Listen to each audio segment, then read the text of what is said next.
fucking cash. Right, I'm good for it. Oh, so we're doing this the hard way?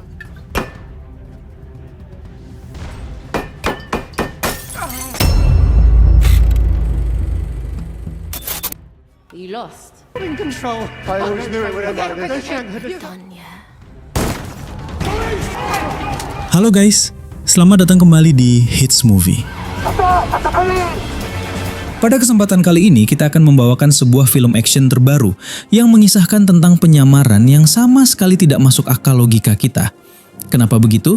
Yang mana mereka ini hanyalah orang biasa, bahkan tidak pernah terlibat dalam kasus apapun, dan kini mereka malah menyamar menjadi mafia paling ditakuti di kota tersebut.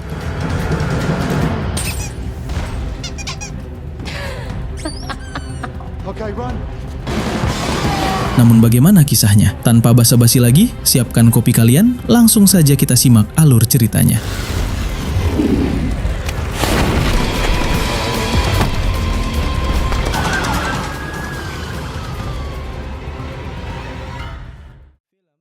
Film dimulai dengan memperlihatkan seorang wanita yang berhasil mencuri sesuatu dari markas mafia Albanian.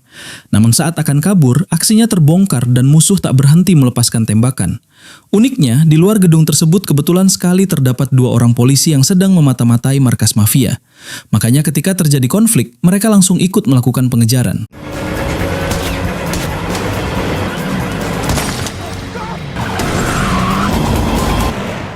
Lucunya, sampai akhir kita tak diperlihatkan kelanjutan dari aksi tadi. Malahan film tiba-tiba berpindah untuk memperkenalkan seorang ahli IT yang bernama Hugh, yang sehari-hari bekerja di sebuah perusahaan pialang. Walaupun sudah kerja di tempat bagus dan digaji cukup tinggi, rasa hampa di hatinya belum juga hilang. Mungkin itu karena Hugh tak punya kehidupan sosial sama sekali. Tak ada yang mau berteman dengannya karena kemampuan komunikasinya yang jauh di bawah rata-rata.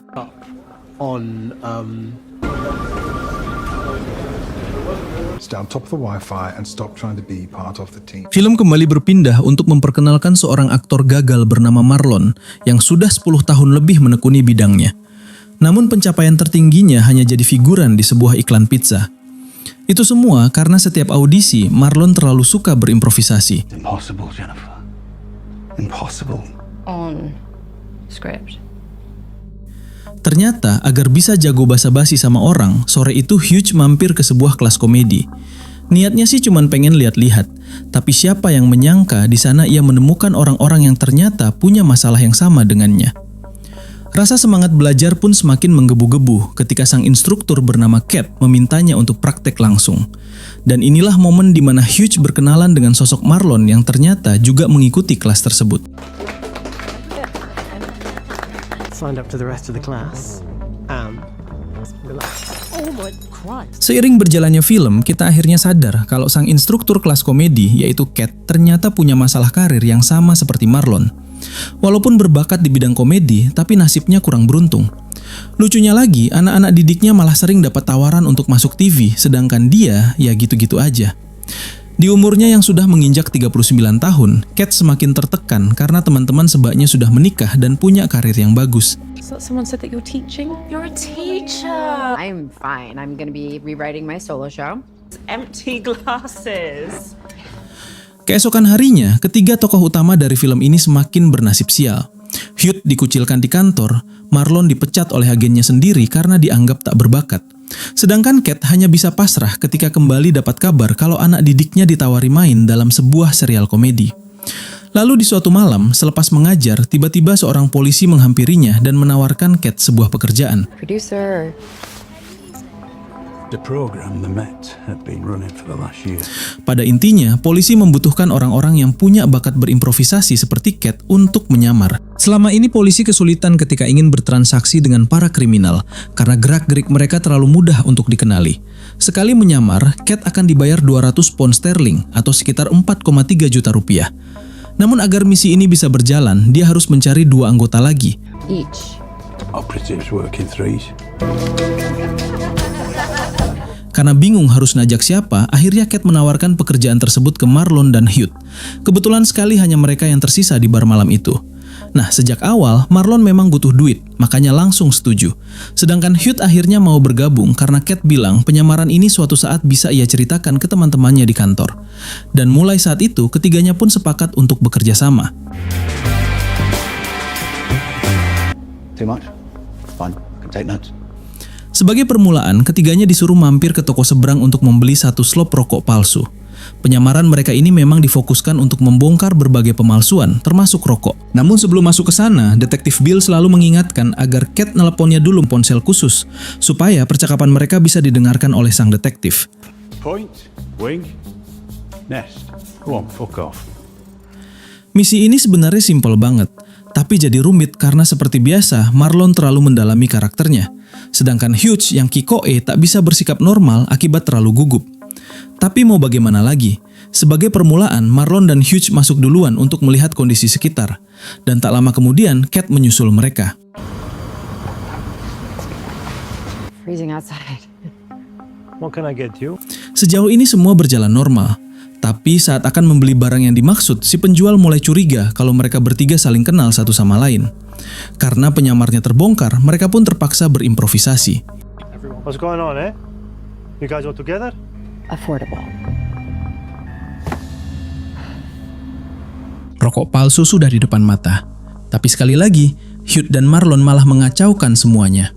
Karena mereka tak berhenti berimprovisasi dengan mengatakan pengen barangnya lebih menarik. Tapi kocaknya, berkat ketidaksengajaan itu, sekarang si penjual menawarkan mereka untuk membeli narkoba. Dan siapa yang menyangka kalau si penjual ini ternyata punya koneksi ke salah satu bandar ternama di kota London. How much you got? Buying to sell? Let me make a call, yeah? Follow me, yeah? Dari awalnya yang cuma cari rokok palsu, kini mereka dibawa menghadap ke seorang bandar. Jujur saja ini sudah di luar misi utama. Namun karena terlanjur berbohong, ya mau bagaimana lagi? He looks like a fucking accountant. Good day, sir. Tentu saja si bandar yang bernama Fly tak mau menjual barangnya ke sembarang orang. Oleh karena itu, sebagai permulaan ia mulai mengajukan berbagai pertanyaan soal latar belakang mereka masing-masing. Hebatnya, walaupun di situasi seperti ini, Cat maupun Marlon mampu mengarang-arang cerita yang masuk akal dan seakan-akan mereka adalah pengedar untuk para artis. How come I've never heard of you? Clients demand discretion. We need a new supply. All right. Oh iya, kalian masih ingat kan sama wanita yang kita lihat di awal film? Nah, dia itu ternyata anak buah Fly dan mereka baru saja habis mencuri narkoba dari mafia Albanian yang kemudian dijual kembali ke Cat dengan harga 800 juta rupiah. Yang jadi masalah sebelum jual beli, Fly menawarkan Hugh untuk menguji kualitas jualannya. Bayangkan, seorang kutu buku yang tak pernah macam-macam dalam hidupnya tiba-tiba dipaksa mencicipi narkoba. Happy days? Situasi semakin memburuk bagi Hayut karena Marlon iseng menanyakan apakah benar semua kantong di hadapan mereka isinya narkoba atau bukan. Alhasil, kini ia dipaksa mencicipinya satu persatu. Untung saja sebelum benar-benar teller, tiba-tiba tempat tersebut digerubuk oleh para mafia Albanian. See you again. You think I'm cool? This is it. Where's the rep? Hampir saja terjadi pertumpahan darah karena jelas-jelas Fly sudah mencuri dari para mafia. Namun tiba-tiba Cat kembali berimprovisasi dan mengatakan kalau narkoba itu bukan curian ataupun milik Fly, melainkan miliknya. Nah, berhubung stok narkoba di kota sedang menipis, siapapun yang menawar dengan harga tertinggi boleh memilikinya. Tadinya si ketua mafia Albanian ini sempat ragu, namun akting mereka sangat meyakinkan. Call it 80 or fuck off. Do it. Make me feel alive. Pada akhirnya, narkoba itu berhasil Cat jual kembali 2 kali lipat dari harga aslinya. Dan hebatnya lagi, berkatnya Allah Fly berhasil selamat. Mulai saat itu, para kriminal ini jadi semakin yakin kalau Cat, Marlon, dan Hugh bukan orang sembarangan. Bahkan sebelum berpisah, Fly sempat menawarkannya untuk kerjasama.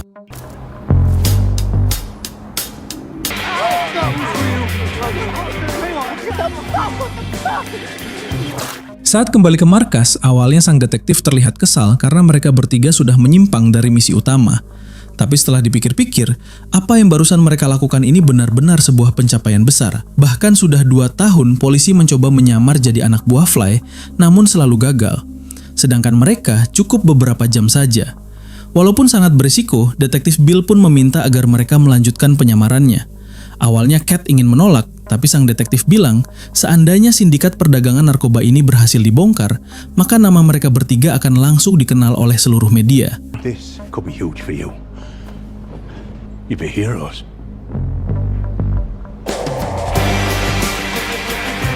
Fly adalah salah satu pengedar narkoba terbesar di kota London. Maka tujuan utama dari misi kali ini yaitu untuk mencari tahu dari mana dan kapan barang haram tersebut akan diseludupkan. Demi keselamatan, sejauh ini hanya Detektif Bill yang mengetahui identitas asli dari mereka bertiga. Dan sebelum berpisah, ia mewanti-wanti agar Cat selalu meneleponnya sebelum masuk ke markas musuh agar percakapannya bisa disadap dan menjadi bukti di kemudian hari.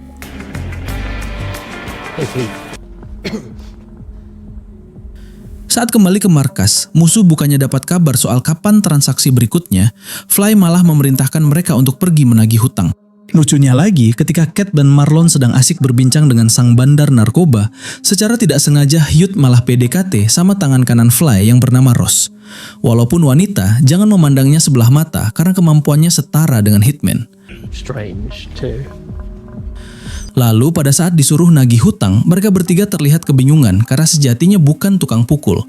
Namun Detektif Bill bilang jalanin aja dulu. Lagi pula yang ditagih pasti cuman orang biasa. Karena terpaksa, Cat dan kedua rekannya pun melanjutkan misi tersebut. Dan inilah sosok yang akan mereka tagih. Seorang pria tua bernama Sagar. Like, I'm good for it. Oh, so we're doing this the hard way? Dengan gagahnya mereka menerobos masuk ke tempat tersebut, akting Marlon sebagai preman terlihat sangat meyakinkan, sampai-sampai membuat Hugh juga ingin ikut andil. Tapi yang terjadi malah seperti ini.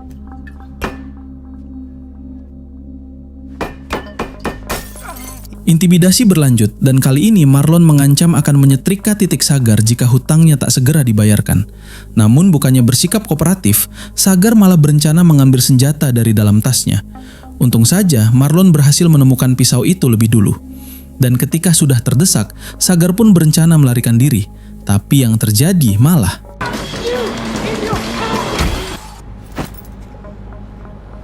Sega, mate. He's definitely dead. What the? Sagar tewas ditabrak mobil. Sungguh kejadiannya begitu cepat dan mau bagaimana lagi. Yang jelas mereka sudah berhasil menemukan uang yang dicari. Dan sebelum meninggalkan lokasi, Marlon sempat mengabadikan momen tersebut agar bisa menjadi bukti saat menghadap ke Fly nanti. Di sisi lain, kejadian tersebut sempat mereka laporkan ke Detektif Bill. Khawatir jika kematian Sagar dikaitkan dengannya. Namun sang detektif bilang hal itu tak akan terjadi. Lagi pula, dia mati akibat kecelakaan. Tak lama kemudian, polisi pun mendatangi TKP dan betapa terkejutnya saat mereka melihat wajah Sagar yang ternyata bukan orang sembarangan. Beberapa tahun yang lalu, Sagar terkenal sebagai hitman paling berbahaya. Banyak anggota geng ataupun pejabat yang mati di tangannya. Polisi benar-benar dibuat penasaran, apakah kematian sang hitman akibat kecelakaan ataukah kesengajaan. Dan setelah menyisir TKP, mereka menemukan bukti-bukti yang menunjukkan sempat terjadi konflik. Bahkan menurut saksi mata pelakunya ada 3 orang. Neighbours saw 3 figures standing over the body. No one in town would dare go after the Iceman. These guys are different. Ternyata sejak awal, Fly memberikan tugas tersebut sekedar untuk menguji coba kemampuan mereka. Dia benar-benar tak menyangka kalau Cat, Marlon, dan Hugh akan berhasil membunuh sang hitman legendaris. Sebagai imbalan, setengah uang tadi boleh mereka nikmati. Dan berhubung malam itu adalah ulang tahun Fly, ketiganya pun diundang untuk ikut berpesta. Clearly you are. That's your car. It's my birthday. So go and get cleaned up. Sebelum masuk ke bar, Cat memperingati kedua rekannya agar menahan diri. Jangan sampai mabuk, apalagi teler karena takutnya penyamaran mereka terbongkar. Namun, siapa yang menyangka jika ujung-ujungnya semua peraturan itu malah dia langgar sendiri.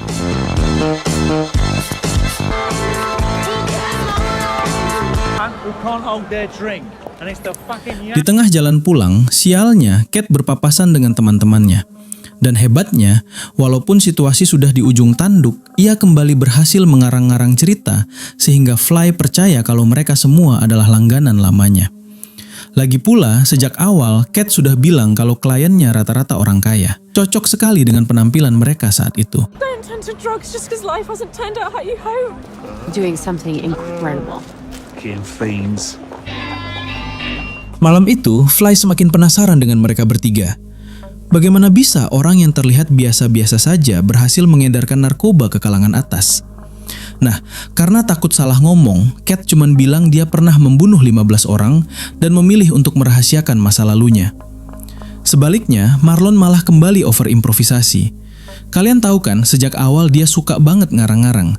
Sampai-sampai mengatakan kalau dirinya kabur dari rumah sejak umur 5 tahun, terus berhasil keliling dunia. Burning rival barns, spoiling the smithies.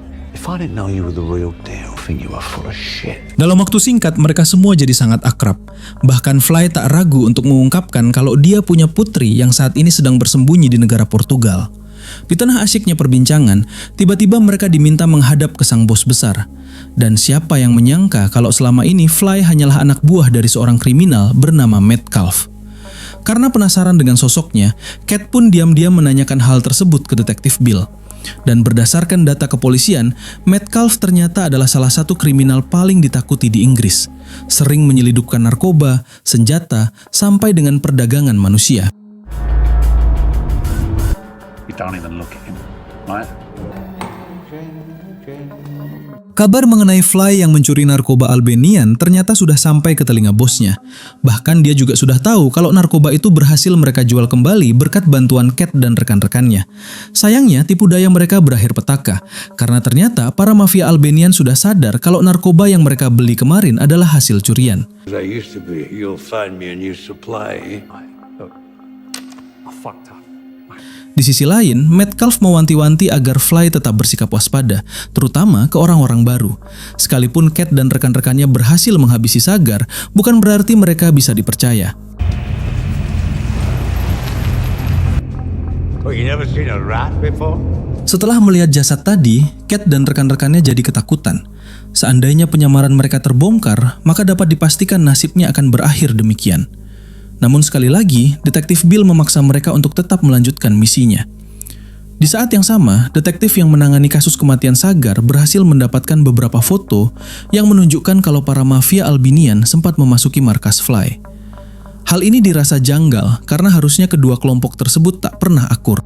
Namun di foto terakhir tiba-tiba muncullah sosok Cat, Marlon, dan Hayut yang kalau diperhatikan secara seksama cocok dengan ciri-ciri pelaku pembunuhan Sagar. Sejak saat itu sang detektif pun berasumsi, jangan-jangan ketiga orang ini adalah penguasa baru di kota. Buktinya mereka berhasil mendamaikan Fly dengan mafia Albanian. They're the new top boy. These guys are not just guns for hire. Keesokan harinya, Cat dan teman-temannya diminta untuk pergi beli narkoba ke seorang gangster bernama Kales. Sosoknya terkenal kejam, bahkan Fly pernah terluka akibat macam-macam dengannya. Namun berhubung mereka bertiga dianggap jago berkelahi, Fly pun percaya kalau tugas ini akan berjalan mulus. Singkat cerita, ketiganya pun berangkat ke lokasi yang dimaksud. Namun, si tibanya di sana ternyata sang ketua gangster sedang kehabisan stok narkoba. Awalnya Marlon mengira itu hanyalah omong kosong dan mulai berimprovisasi. Pura-pura sok jagoan agar Kales mau mengikuti permintaannya. Tapi ternyata kali ini lawannya bukan orang sembarangan. Omong kosong Marlon benar-benar tak mampan di hadapan Kales. Dan ketika sudah terdesak, ia terpaksa mengeluarkan sebuah granat, entah dapatnya dari mana. Tapi pada akhirnya,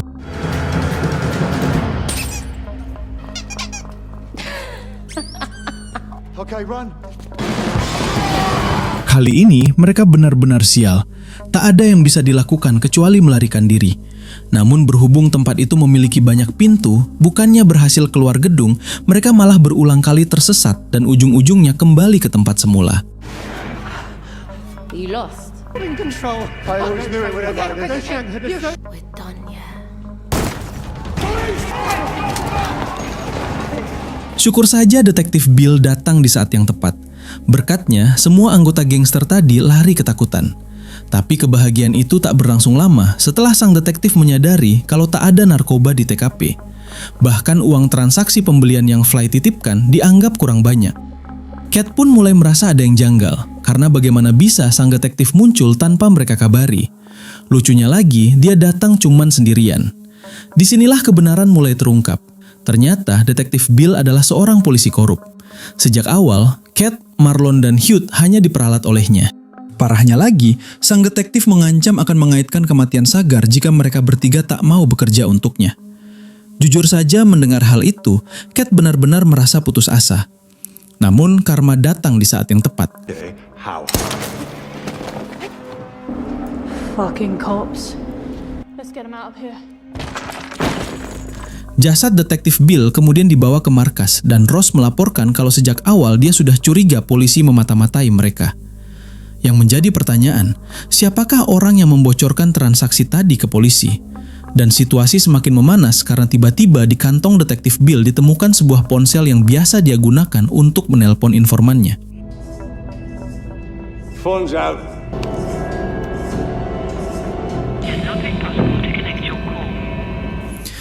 Ya, cerdas sekali Kat berhasil melepaskan baterai dari ponselnya sebelum pemeriksaan dimulai. Tapi masalah semakin rumit, karena sekarang mereka bertiga diminta untuk menyingkirkan jasad detektif Bill dengan cara dimutilasi hingga beberapa bagian. Bayangkan, kematian Sagar yang akibat kecelakaan saja sudah cukup untuk memasukkan mereka ke penjara. Dan sekarang, ketiganya diminta untuk menyembunyikan jasad seorang detektif. Yang jadi masalah jika mereka menolak perintah tersebut, penyamarannya akan terbongkar dan nyawa yang akan menjadi taruhannya.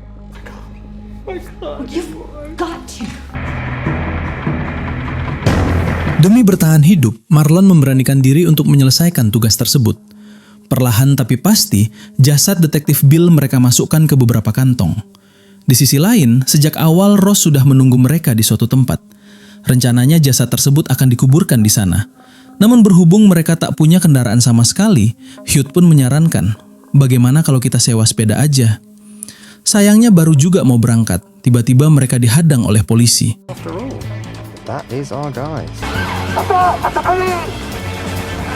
Di tengah pengejaran, secara tidak sengaja masing-masing dari mereka mengambil rute yang berbeda. Dan kocaknya, hal itu berhasil mengecoh polisi. Yang lebih kocak lagi, detektif Dawes semakin sulit melakukan pengejaran karena tiba-tiba mobilnya dihadang oleh ibu-ibu. Go back! Go back! Move out! All right, no, you win. You win. Jesus. Pada akhirnya, Marlon dan Kat berhasil lepas dari kejaran polisi. Sekarang tersisa Hyatt. Detektif Dawes benar-benar tak ingin kehilangan jejaknya sampai nekat menerobos sebuah pasar. Namun di tengah pelarian, rem sepeda Hyatt malah blong hingga membuatnya jatuh ke sungai. Tapi berkat itulah polisi tak berhasil menemukannya. Damn, this guy's good. Akhirnya pengejaran berakhir dan ketiganya bisa kembali berkumpul. Tapi yang menjadi masalah, polisi masih berpatroli dan pasti mereka sedang memantau orang-orang yang naik sepeda. Makanya Kat, Marlon, dan Hyatt harus mencari transportasi lain. Kebetulan sekali malam itu Kat diundang sahabatnya untuk bertemu. Di rumah mewahnya terdapat sebuah mobil yang bisa mereka curi. Is it cool I brought a friend? You distract them. I'll get the keys. Has it started? Ternyata malam itu semua sahabat Kat berkumpul di rumah tersebut.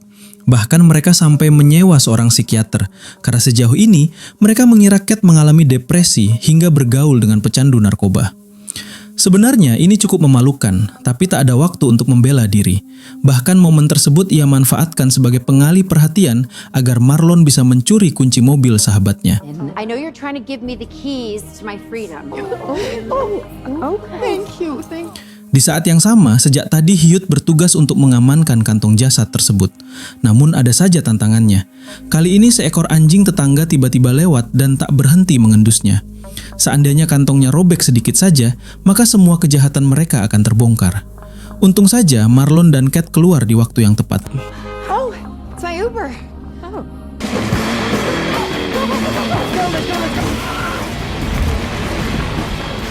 Saking terburu-burunya kabur tadi, sepanjang jalan Hugh harus berbaring di antara jasad Kapten Bill. Dan sesampainya di lokasi, pemakaman pun dimulai. Demi menghilangkan jejaknya, diam-diam Ross membakar mobil curian mereka. Padahal tadinya Kat masih berniat untuk mengembalikannya. I'll drive you home. Walaupun jasad detektif Bill berhasil disingkirkan, masalah mereka belum selesai. Karena ternyata ponsel peninggalan sang detektif saat ini sedang diselidiki oleh para mafia. Metcalf masih mencoba mencari tahu siapakah pengkhianatnya. Makanya malam itu Kat dan Marlon singgah ke sebuah counter HP, tempat di mana ponsel detektif Bill disimpan. Dan tentu saja awalnya petugas yang berjaga di sana tak mau membiarkan mereka lewat. Namun sekali lagi Cat berhasil menipunya. Metcalf's orders. Where's Starboard? Fine. Upstairs. Di sisi lain, malam itu Hugh tak bisa bergabung dengan kedua rekannya karena tiba-tiba Ross mengajaknya untuk kencan. Siapa yang menyangka jika pria kikuk ini berhasil meluluhkan hati seorang wanita mafia? Saat Cat sibuk mencari ponsel itu di lantai atas, Marlon yang sedang menunggu di bawah tiba-tiba dapat masalah karena iklan pizza yang pernah dia bintangi muncul di TV. Dan tentu saja tak perlu waktu lama bagi para mafia untuk menyadari semua omong kosongnya.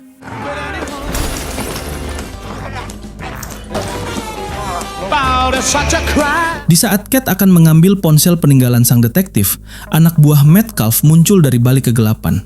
Ternyata sejak awal dia sudah menduga hal ini akan terjadi, dan malam itu penyamaran mereka semua pun terbongkar. Fly dianggap sangat ceroboh karena sudah kecolongan. Bahkan Metcalf menganggapnya tidak berguna. Soalnya sampai saat ini belum juga berhasil menemukan supplier narkoba yang baru. Sehingga sang bos mafia terpaksa mengatur pertemuan dengan para mafia Albanian besok malam.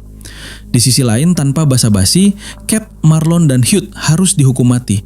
Sebab itulah konsekuensi bagi seorang pengkhianat. I'll just do what I've got to. Oh God. Bukan hanya Fly, Ross juga merasa sangat kecewa karena sudah sempat naksir dengan seorang pria yang ternyata pengkhianat. Dan begitu semua persiapan selesai, waktunya untuk eksekusi. Tak ada lagi omong kosong ataupun akting yang bisa menyelamatkan mereka saat itu.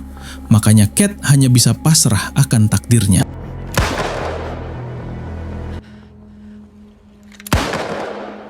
I might be a crook, but I'm no villain. Ternyata selama ini Fly diam-diam sudah muak dengan tingkah Metcalf.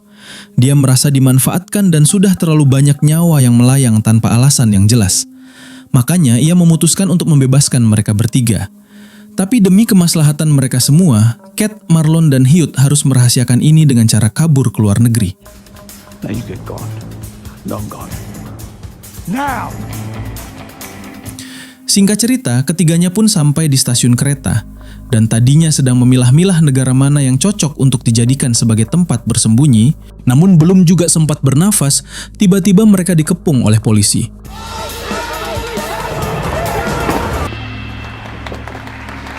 This is what it feels like to take down the big guys.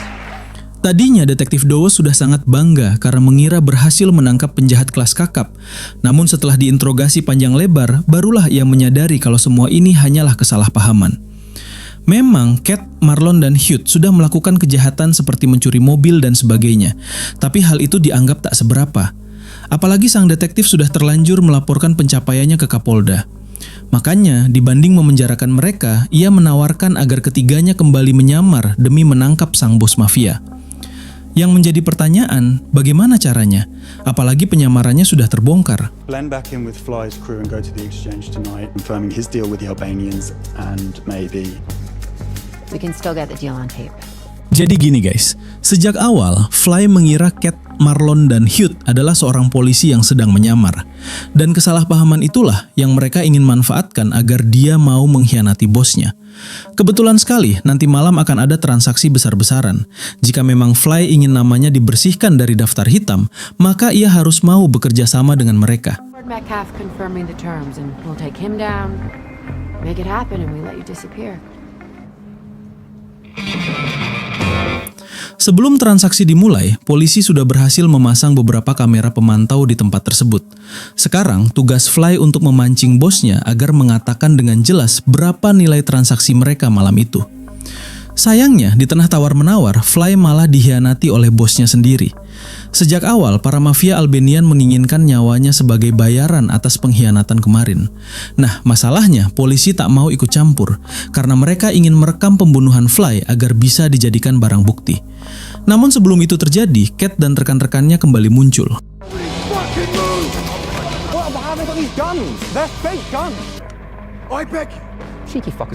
Bermodalkan senjata mainan, mereka bertiga berhasil menyelamatkan Fly. Tak sampai sana, walaupun kalah jumlah, ketiganya berhasil menakut-nakuti para penjahat dengan mengatakan berbahagia omong kosong. Pada intinya, Fly rencananya akan dijadikan saksi kunci pada kasus yang lebih besar. Dan jika para mafia tak ingin dihujani oleh sniper, mereka harus mau melepaskannya. Of the Dutch embassy. This is bullshit, McLaren! Car, all in here. I'm aware he just said snipers. Have we got snipers out? No, we've not got snipers. Di sisi lain, sejak tadi polisi belum bergerak karena Metcalf belum juga mengatakan berapa nominal dari transaksinya malam itu. Cap menyadari kendala tersebut, makanya di saat-saat terakhir ia mencoba memancing para mafia untuk mengatakan nominalnya. Tapi akibat menanyakan hal tersebut, penyamarannya jadi terbongkar. Untungnya, Marlon sudah menyiapkan rencana cadangan.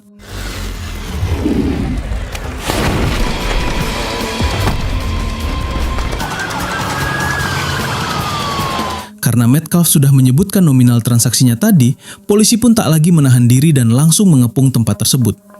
Namun siapa yang menyangka di tengah huru-hara, sang bos mafia kembali muncul untuk balas dendam. Part of the plan. Fly. I always knew you. Ross benar-benar setia dengan bosnya, dan berkatnya lah mereka berhasil selamat. Sebelum berpisah, ia sempat mengambil segopok uang dari koper peninggalan Metcalf, hitung-hitung sebagai modal untuk melarikan diri. Wait. So long, Squire. And another life, brother.